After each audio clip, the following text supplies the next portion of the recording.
Une petite fille a crié. « Papa, c'est mon frère. » Le millionnaire se figea et s'effondra en larmes. « Papa, regarde, c'est mon frère. Il me ressemble et il te ressemble. » Emily tira la main de James Whittaker, son petit doigt pointé vers le sentier du parc. C'était un après-midi tranquille à Central Park. Depuis que sa femme Claire était décédée d'un cancer, James s'était entièrement consacré à élever Emily seule. Leur promenade du week-end était sa façon de s'accrocher à elle et à la petite fille qui était maintenant tout son monde.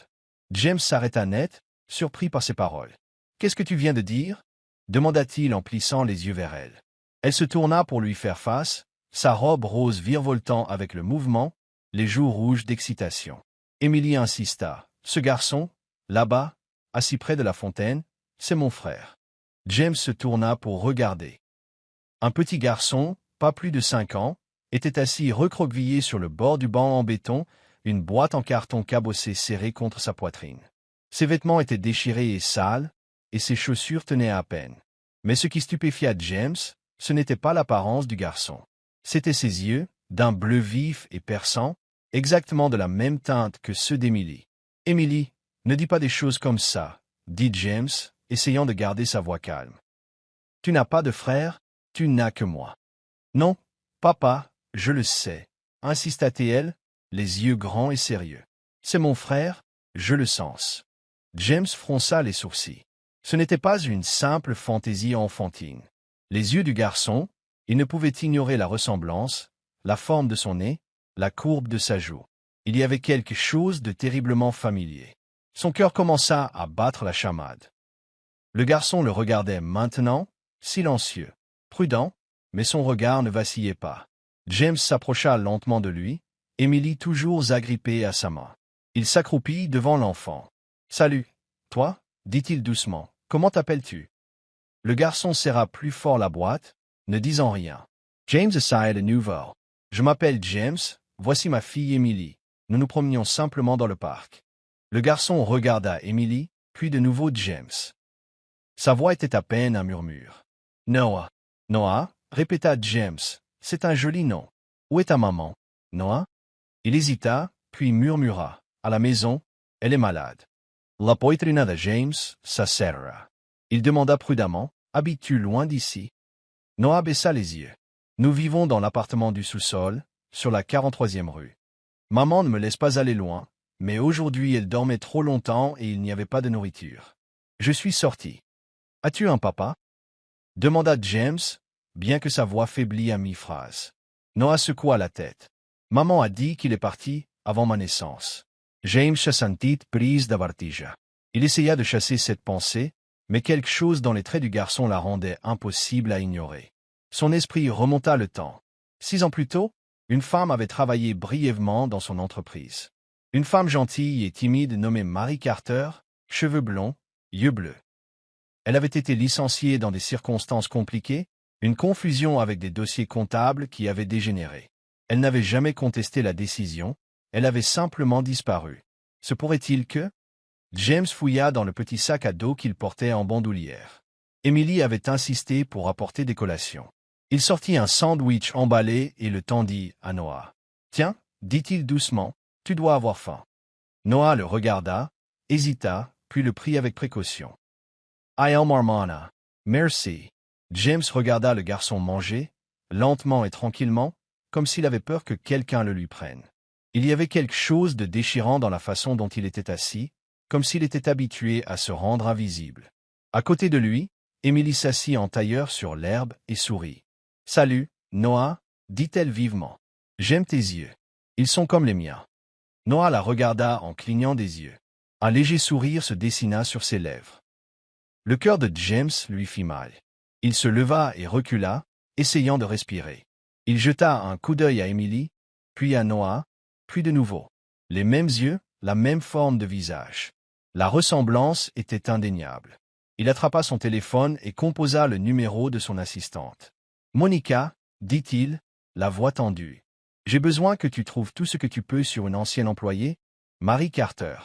Elle a travaillé ici il y a environ 6 ans.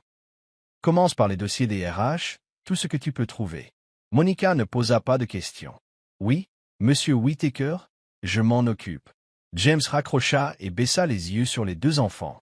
Emily montrait maintenant à Noah son lapin en peluche, lui parlant comme s'ils se connaissaient depuis toujours.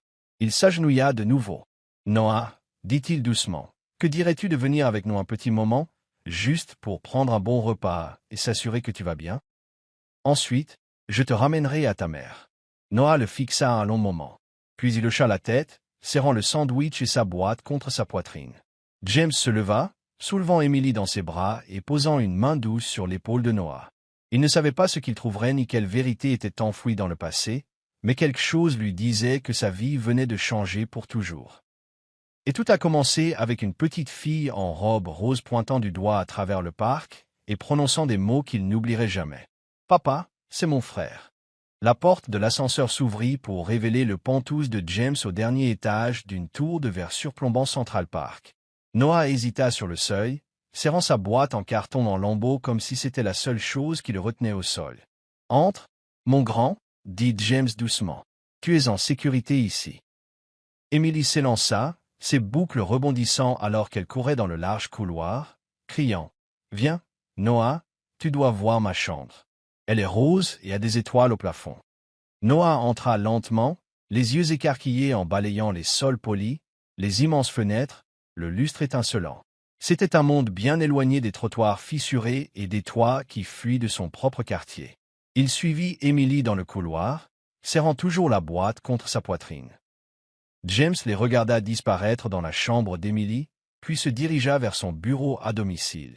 Il s'assit à son bureau et ouvrit une armoire verrouillée. À l'intérieur se trouvaient des dossiers de l'entreprise, des documents qu'il n'avait pas touchés depuis des années.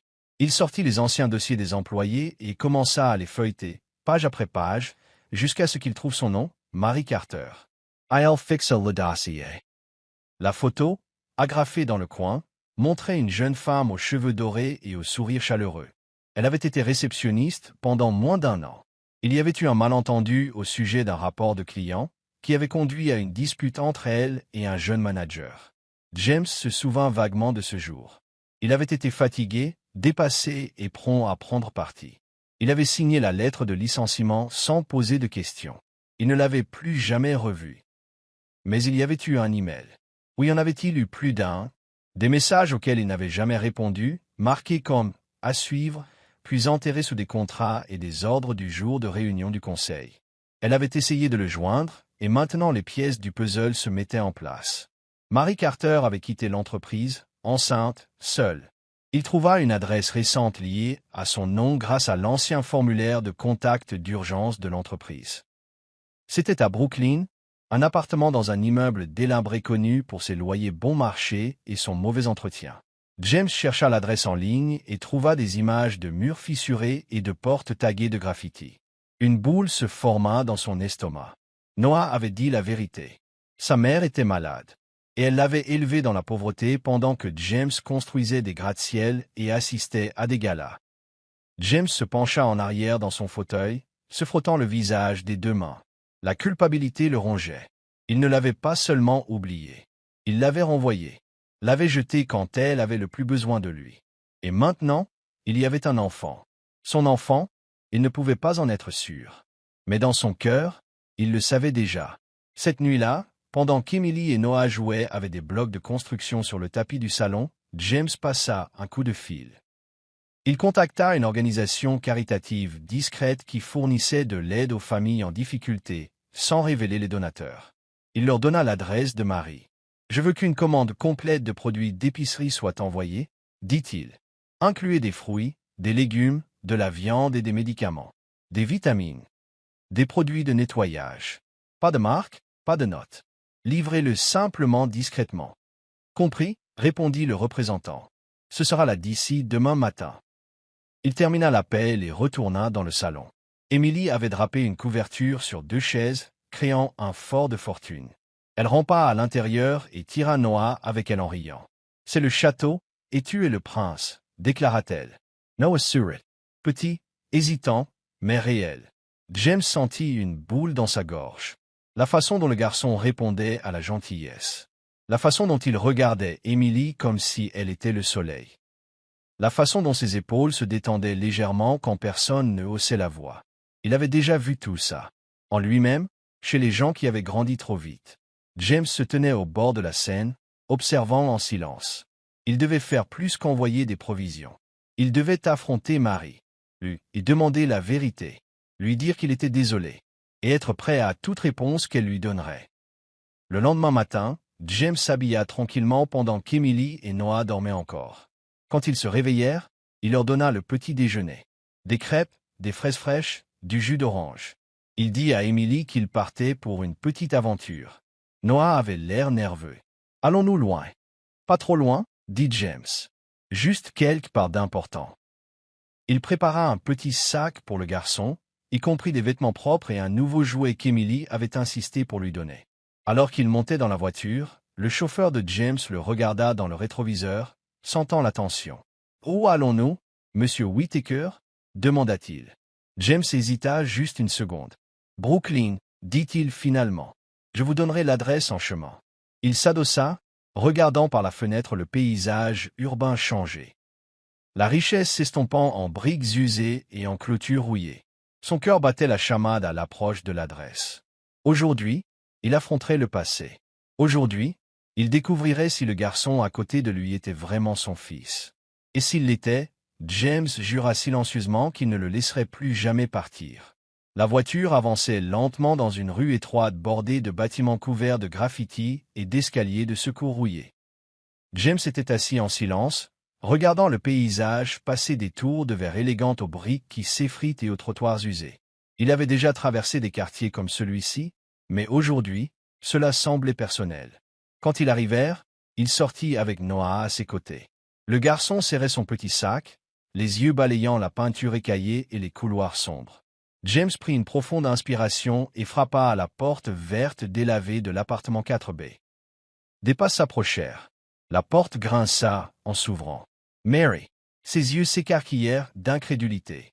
Ses cheveux étaient tirés en un chignon fatigué. Son visage était pâle et plus mince, mais conservait toujours une grâce tranquille que James reconnut instantanément. Noah, halta-t-elle.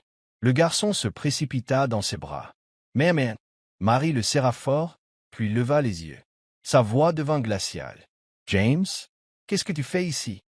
J'ai besoin de te parler. Dit-il doucement. Emily, ma fille, a vu Noah. Elle a dit que c'était son frère. Je n'y ai pas cru, mais j'ai besoin de connaître la vérité. L'âme de Mary S.E. Crispa. Tu n'as pas le droit de poser des questions, pas après ce que tu as fait. S'il te plaît, dit James, donne-moi juste quelques minutes. Elle serra Noah contre elle, la voix tremblante. J'étais enceinte, j'ai essayé de te le dire. J'ai envoyé des emails, appelé, mais personne ne m'a laissé passer. Puis j'ai été licencié. Je n'avais rien. James Parrott Absurdi. Marie, je n'ai jamais rien vu de tout ça, je te le jure. Elle laissa échapper un rire amer. Bien sûr que non. Tu étais trop occupé à être important. J'avais 24 ans et j'étais terrifié. Puis j'ai eu Noah, et je l'ai élevé seul. La gorge de James s'asserra.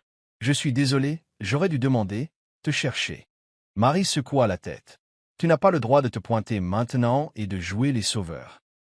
Noah a une vie. Ce n'est pas grand-chose, mais c'est la nôtre. Il déglutit difficilement. Marie, est-ce mon fils? Elle hésita. Puis, une larme coulant sur sa joue, elle hocha la tête. Oui, mais je ne veux pas de ton argent. Je veux juste le protéger. James s'agenouilla à côté d'elle. Je ne suis pas là pour te l'enlever. Je veux juste t'aider. Les yeux de Marie étaient méfiants. Je ne sais pas si je peux te pardonner. Je comprends, mais s'il te plaît, laisse-moi essayer. Il fouilla dans son manteau et posa une enveloppe sur le comptoir. Ce n'est pas pour le pardon. C'est pour Noah, le loyer, les médicaments, la nourriture. Je reviendrai demain. Marie prit l'enveloppe, ses doigts tremblants. La dureté de son regard s'estompa légèrement. James et Judith Dowsmith. Me laisseras-tu faire un test ADN, juste pour être sûr? Elle hésita de nouveau, puis hocha la tête. D'accord, mais sans promesse. James se leva. C'est tout ce que je demande. Il regarda Noah, qui tenait la main de sa mère, mais fixait James avec une curiosité prudente. James tendit la main, toucha doucement l'épaule de Noah. Je te verrai bientôt, d'accord? Noah fit un petit signe de tête. Puis, sans prévenir, s'avança et serra la jambe de James un bref instant. Marie ne dit rien. Alors que James descendait le couloir, le cœur plus lourd que jamais. Il sentit autre chose monter en lui, de l'espoir. L'enveloppe tremblait dans la main de James alors qu'il se tenait dans son bureau, regardant par-dessus l'horizon de Manhattan. Il l'avait lu 3 fois, mais les mots le frappaient encore comme une vague. Probabilité de paternité, 99,98%. Noah était son fils. Il expira lentement, puis regarda la photo sur son bureau. Emily, souriant dans sa robe rose. Il prit son téléphone. 2 heures plus tard, Noah se tenait sur le seuil du Penthouse de James. Pas en tant qu'invité, mais sa famille. Emily courut vers lui. « Noah, tu es de retour. Tu es mon grand frère maintenant, pour de vrai. » Elle le tira avec enthousiasme dans le salon. « C'est ta chambre maintenant, où on peut construire un autre fort. » James les regarda tranquillement, une paix rare s'installant dans sa poitrine. Mais le moment fut de courte durée. Son téléphone n'arrêtait pas de vibrer. La nouvelle avait éclaté. Un millionnaire a un enfant secret. Le passé caché de James Whittaker exposé. L'héritier de Whittaker retrouvé à Brooklyn. Les paparazzi envahirent son immeuble. Son bureau fut submergé. Le conseil d'administration exigea un appel d'urgence. « Vous auriez dû gérer ça en privé », dit Leonard Chase. Sa voix était sèche. « C'est préjudiciable. Les actions chutent. »« Ce n'est pas un scandale, » répondit James. « C'est mon fils. Vous risquez notre réputation, » ajouta un autre. La voix de James s'aiguisa. « Si être père est un risque, peut-être devons-nous repenser ce que nous représentons. » Il termina l'appel et regarda par la fenêtre. À l'intérieur, Noah était calme, poli, mais renfermé. Il s'asseyait seul pendant les repas, parlait peu et fixait souvent la porte, attendant une mère qui ne viendrait pas ce soir. James a tout vu. L'argent pouvait construire la sécurité, mais pas la confiance, pas l'amour. Ce soir-là, il a essayé quelque chose de différent. « Noah, » dit-il doucement en s'agenouillant à côté de lui. « Et si on faisait des pizzas ce soir? Juste nous.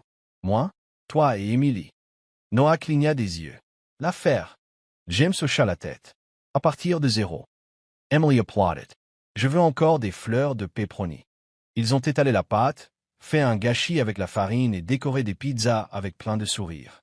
Pour la première fois, les rires ont rempli la cuisine. Le Penthouse ressemblait à une maison. Après le dîner, James sortit un vélo rouge identique à celui d'Emily. « C'est pour toi, » dit-il doucement. « Toi et ta sœur, vous êtes une équipe maintenant. » Noah le fixa, puis James. Il ne parla pas, mais hocha la tête, ses lèvres se retroussant dans le plus petit et réel sourire que James ait vu jusqu'à présent. De l'autre côté de la ville, Marie était assise sur son canapé, parcourant les articles de presse. Des images de James avec Noah étaient partout. Sa poitrine se serra. Il avait l'air sincère. Mais pouvait-il vraiment avoir changé? Son téléphone vibra. James Whittaker. Marie, je sais que c'est beaucoup, mais je veux bien faire les choses. Pour Noah, et pour toi. S'il te plaît, viens nous rendre visite. Sans pression. Trouvons une solution. Ensemble. Elle le relut. Et encore. Puis posa le téléphone. Elle se souvint des nuits à bercer Noah pour l'endormir, se demandant si elle avait fait le bon choix en le gardant à l'écart. Mais maintenant, cet homme, celui qui lui avait brisé le cœur, avait affronté la tempête médiatique, accepté Noah publiquement et tenu bon. Peut-être, juste peut-être. Dans le Penthouse, Noah et Emily étaient blottis sous une couverture, un dessin animé vacillant devant eux. La tête de Noah reposait doucement sur l'épaule d'Emily. James sortit sur le balcon et se tint dans l'air frais de la nuit. Il avait échoué auparavant. Mais il n'échouerait plus. Demain, Marie viendrait. Et il serait prêt. Marie sortit de l'ascenseur. Ses mains étaient crispées sur la sangle de son sac à main. Les portes du Penthouse s'ouvrirent, révélant la chaleur et la lumière à l'intérieur. Des rires résonnaient depuis le salon. Elle hésita. James la salua avec un doux sourire. « Marie, » dit-il. « Merci d'être venue. » Elle hocha la tête avec raideur. « Je suis ici pour Noah. » James s'écarta, la laissant entrer sans un mot de plus. Noah était étalé sur le sol à côté d'Emily, les 2 enfants entourés de pièces de puzzle et de crayons. Il leva les yeux, son visage s'illuminant. « Maman » appela-t-il en courant dans ses bras. « Mary S. Agenuilla, le Rantford. Comment vas-tu, mon chéri » demanda-t-elle. Je me plais ici, dit-il. Émilie est drôle. On dessine des planètes. Marie sourit faiblement, mais ses yeux se tournèrent vers James, méfiants. Pendant que les enfants jouaient, James lui offrit tranquillement une tasse de thé et lui fit signe de s'asseoir dans le coin salon. Pouvons-nous parler? Elle s'assit, toujours sur ses gardes. J'ai pris des dispositions, commença James. J'ai. Ardant un ton calme, pour ton traitement médical. J'ai parlé avec le médecin du Ridgeway Center. Tu auras accès à tout ce dont tu as besoin, sans frais pour toi. Mary S.E. rated. Je n'ai pas demandé ta charité. Je sais, dit-il doucement. Ce n'est pas de la charité. C'est le moins que je puisse faire, pour ce que je t'ai pris. Elle détourna le regard, silencieuse. J'ai aussi parlé à une société partenaire, a-t-il poursuivi. Ils ont un poste vacant dans leur équipe de communication. Si cela vous intéresse, il est à vous. Aucune obligation. Marie haussa un sourcil. Alors maintenant je te dois un travail aussi? Non, dit James. Tu ne me dois rien. Je veux juste t'aider. Tu mérites une vie qui n'est pas basée sur la survie. Marie le fixa, partagée. Elle avait imaginé que cette rencontre serait remplie de faux-semblants, de paroles creuses. Mais au lieu de cela, le voilà, ne demandant pas son pardon, essayant simplement de réparer ce qui avait été brisé. Plus tard dans la soirée, alors qu'elle regardait Noah jouer avec Émilie, quelque chose de remarquable se produisit. Noah construisait une tour de blocs. Elle s'est effondrée, et Émilie a rigolé. James s'est penché pour l'aider à la reconstruire. On réessaie, a-t-il demandé. Noah a levé les yeux et, sans réfléchir, a dit doucement, « D'accord, papa. » James s'est fiché. Marie aussi. Noah continua d'empiler des blocs, inconscient du moment qu'il avait créé. James déglutit difficilement. Il ne parla pas, mais ses yeux rencontrèrent ceux de Marie de l'autre côté de la pièce, brillant d'une émotion non versée. Marie ne dit rien. Elle les regarda simplement, le cœur serré. Le lendemain matin, alors qu'elle rassemblait ses affaires pour partir, elle trouva une petite boîte posée sur la table d'appoint avec un mot. Elle l'ouvrit. À l'intérieur se trouvait un délicat collier en argent avec un pendentif, un disque gravé de 2 noms, Noah et Émilie. La note disait « Pour que tu te souviennes toujours que quoi qu'il arrive entre nous, nous sommes toujours une famille grâce à eux. » Ses mains tremblaient alors qu'elle refermait la boîte. Elle entra dans la cuisine où James préparait le petit déjeuner avec les enfants. Elle s'éclaircit la gorge. « James, dit-elle doucement. J'ai entendu parler de la facture d'hôpital de ma mère, celle qui a été payée la semaine dernière. » James leva les yeux, surpris. « Je ne t'ai pas dit qu'elle était malade, dit Marie. Mais tu l'as découvert, et tu as aidé. » « Je ne voulais pas en faire tout un plat, dit James. Je voulais juste l'aider à aller mieux. » La voix de Marie se brisa. « Tu aurais pu me le dire. » Il la regarda et dit simplement, « Il ne s'agissait pas de moi. Il s'agissait de ce qu'elle signifie pour toi. » Des larmes montèrent à ses yeux. « Pourquoi fais-tu tout ça? »« Parce que je t'ai fait défaut une fois, dit James. Et je passerai le reste de ma vie à essayer de ne plus te faire défaut. » Marie resta immobile un long moment, puis hocha lentement la tête. « Noah peut rester ici un moment, dit-elle. Il a l'air heureux. Il le mérite. »« Et toi ?» demanda doucement James. « Je ne sais pas encore, répondit-elle honnêtement. Mais je suis prête à te donner une chance de me montrer. » James sourit, sans insister. Ce soir-là, alors qu'elle partait, Noah courut à la porte et la serra fort dans ses bras. « Je vais bien, maman, dit-il. On est une équipe maintenant. » Elle l'embrassa sur le front, toujours. Alors que les portes de l'ascenseur se refermaient derrière elle, Marie tenait le collier dans sa main, ses doigts effleurant les noms. Peut-être, juste peut-être, que la guérison avait commencé. Le premier jour d'école de Noah fut un mélange d'excitation et d'appréhension silencieuse. Émilie, portant fièrement son sac à dos rose, lui tenait fermement la main alors qu'ils entraient dans la salle de classe. Elle bavardait sans cesse, imperturbable face à la foule de nouveaux visages. Noah, cependant, sentit les regards sur lui. Les chuchotements commencèrent avant que la cloche ne sonne. Certains enfants remarquèrent que ses chaussures étaient légèrement plus vieilles, son sac à dos plus simple. Un garçon ricana. « Et, c'est pas le gamin des infos? Celui qui vivait dans les bidonvilles ?» Quelques autres ricanèrent. Les épaules de Noah se raidirent. Il baissa le regard, silencieux. Émilie se retourna, les yeux lançant des éclairs. Elle se planta juste devant le garçon, les poings serrés. « Arrête ça. » dit-elle fermement, sa voix plus forte que prévu pour une enfant de 3 ans. Noah est mon frère. C'est le meilleur. Et tu es méchant. La classe tomba dans le silence. Noah regarda, abasourdi. Emily se retourna et lui prit de nouveau la main, souriant comme si de rien n'était. À partir de ce moment, les moqueries s'estompèrent et Noah trouva un sentiment de sécurité tranquille à ses côtés. À la maison, James et Marie travaillaient ensemble pour aider Noah dans sa transition. Ils s'asseyaient à la table de la salle à manger le soir, pour les devoirs. Le week-end, ils emmenaient les enfants au parc, où Emily insistait pour qu'ils fassent tous ensemble un tour de manège. James préparait des collations, Marie apportait du jus, et pour la première fois depuis des années, ils fonctionnaient comme une seule unité. Certains moments étaient petits mais profondément significatifs, comme lorsque James tendit un pull à Marie lors d'un après-midi frais, ou lorsqu'elle ajusta sa cravate avant un événement scolaire sans y penser.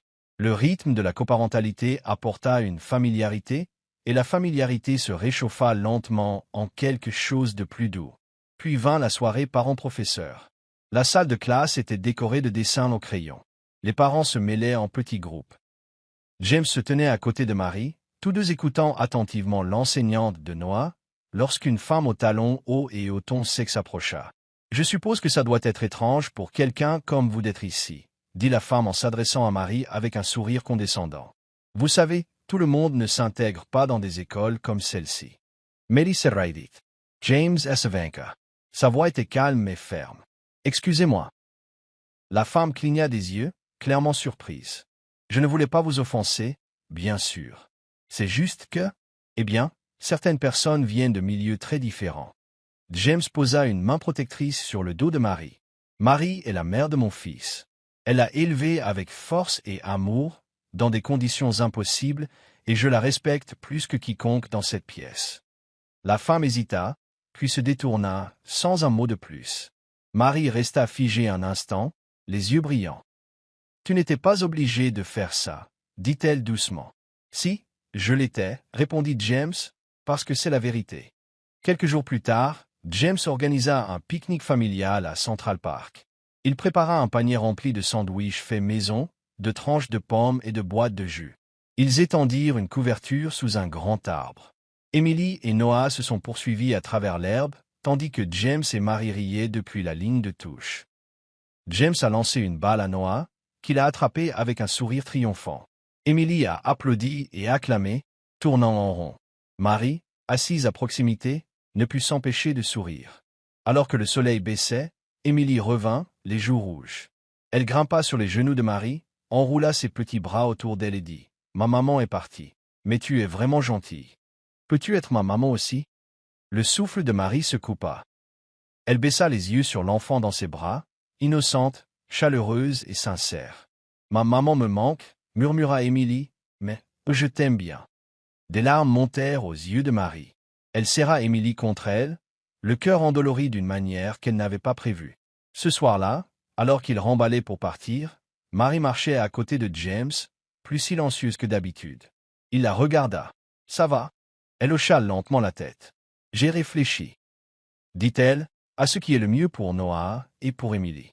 James could Emmett. « Je veux me rapprocher, » dit-elle. « Peut-être pas ici, mais assez près pour que les enfants puissent être ensemble. Cela facilitera les choses. » James Surratt. « Je pense que c'est une excellente idée. » Ils marchèrent en silence un instant de plus avant que Marie n'ajoute. « Et peut-être qu'on pourra parler davantage, du passé, de tout. » James la regarda, le vent faisant bruisser les arbres autour d'eux. « J'aimerais ça. » Ensemble, ils avancèrent, non pas comme deux personnes divisées par le temps et les erreurs, mais comme deux parents, redécouvrant lentement la confiance, la guérison et quelque chose qui ressemblait à de l'espoir. Les semaines passèrent tranquillement, magnifiquement.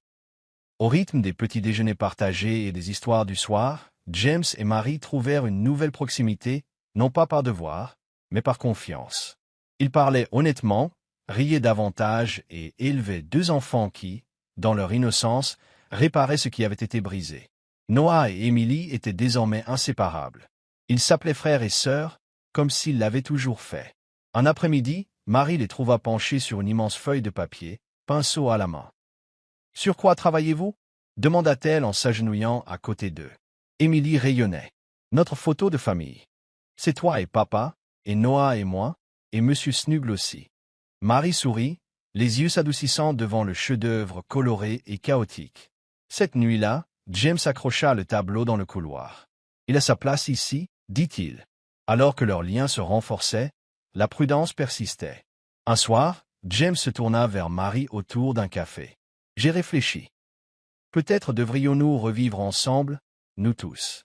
Mary hésita. James? Je sais que c'est beaucoup, ajouta-t-il rapidement. Je l'apprécie, dit-elle doucement. Mais je me suis battue pour mon indépendance. Je ne suis pas prête à y renoncer. James hocha la tête. Et comprends. Elle sourit. Mais si l'offre d'aide pour la boulangerie tient toujours. Elle tient, dit-il. Absolument. Il trouva un espace confortable près de l'école des enfants, s'occupa tranquillement de la paperasse et laissa Marie diriger. Elle a choisi le nom, le menu et les carreaux. Ce qu'elle ne savait pas, c'est comment James avait appelé la boutique en coulisses. Le jour de l'inauguration, des ballons flottaient, les voisins faisaient la queue, et Noah et Emily distribuaient des biscuits dans des tabliers assortis. Marie sortit et leva les yeux. L'enseigne indiquait « Le rêve de Lucia ». Elle se figea. Lucia, le nom de sa défunte mère. Celle qui avait cru en sa pâtisserie. Celle qui n'avait rien voulu de plus que de voir sa fille sourire à nouveau. Des larmes montèrent aux yeux de Marie. James se plaça à côté d'elle. Je voulais lui rendre hommage. Et toi? Marie ne put cocher la tête, émue au-delà des mots. Cette nuit-là, après le départ des invités et le sommeil des enfants sur le banc de la boulangerie, quelque chose d'inattendu se produisit. Noah développa de la fièvre. Elle monta rapidement. Mary paniqua. James resta calme, l'aidant à refroidir sa peau, murmurant des paroles rassurantes. Ils sont restés à ses côtés toute la nuit. Marie tenait la main de Noah.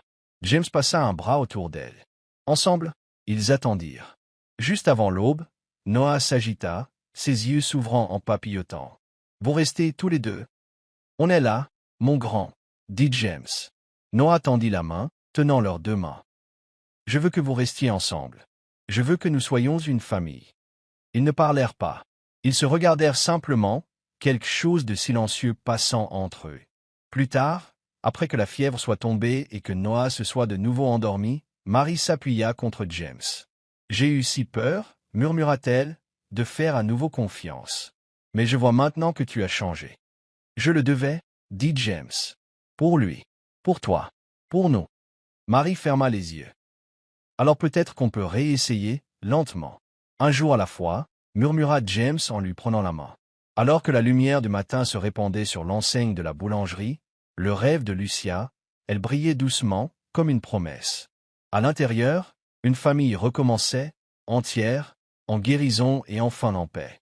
Un an plus tard, la maison Whittaker s'était installée dans un rythme tranquille de joie.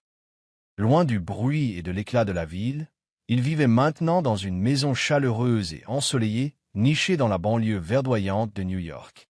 La cour était toujours parsemée de jouets, de dessins à la craie et de rires.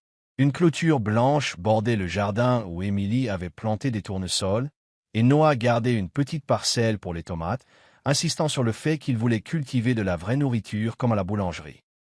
La boulangerie de Marie, le rêve de Lucia, était florissante. Chaque matin, les habitants faisaient la queue pour ces fameux roulés à la cannelle et ces tartes au citron. Les murs de la boutique étaient maintenant remplis de dessins d'enfants du quartier, dont beaucoup d'Emily et de Noah, qui y passaient leurs après-midi à faire leurs devoirs et à chipper des biscuits supplémentaires. James s'était retiré de la direction de son empire. Il assistait toujours aux réunions clés, mais son emploi du temps tournait désormais autour des sorties d'école, des histoires du soir et des soirées dansantes improvisées dans la cuisine. Noah et Emily étaient devenus inséparables. Ils construisaient des forts, faisaient des courses de vélo sur le trottoir et peignaient des fresques dans le garage. Pour eux, il n'y avait jamais eu d'avant, seulement ce bel maintenant, où ils étaient simplement frères et sœurs, cœur et âme. Un après-midi doré de septembre, James et Marie organisèrent une petite fête dans leur jardin. La table de pique-nique était décorée de fleurs des champs, et une musique douce jouait d'un haut-parleur niché sous le porche.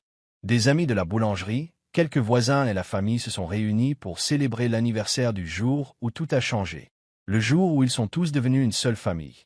James a fait des grillades pendant que Marie a apporté son fameux gâteau aux fraises.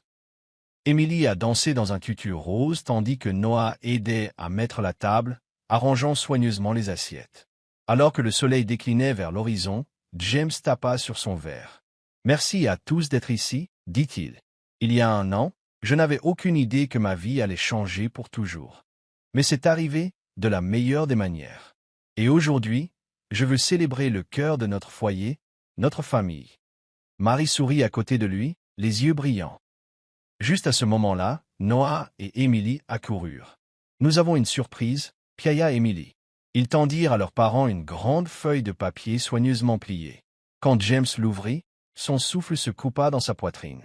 C'était un dessin, des traits de crayon pleins de couleurs et d'émotions. 4 silhouettes, se tenant la main sous un soleil couchant. Au-dessus d'eux, en lettres tremblantes, il était écrit « Notre famille pour toujours ». La main de Marie trouva celle de James, et leurs yeux se rencontrèrent. Aucun mot n'était nécessaire. James se pencha, embrassa le sommet de la tête de chaque enfant, puis se tourna vers Marie. « J'ai quelque chose à te donner, » dit-il doucement. De sa poche, il sortit une petite boîte en velours et l'ouvrit. À l'intérieur se trouvait une délicate bague en argent, gravée de 4 noms. James, Mary, Noah, Emily. « Ce n'est pas une demande en mariage, » dit-il, la voix épaisse d'émotion. « C'est une promesse que je serai toujours là, pour vous tous, quoi qu'il arrive. » Les yeux de Marie se remplirent de larmes.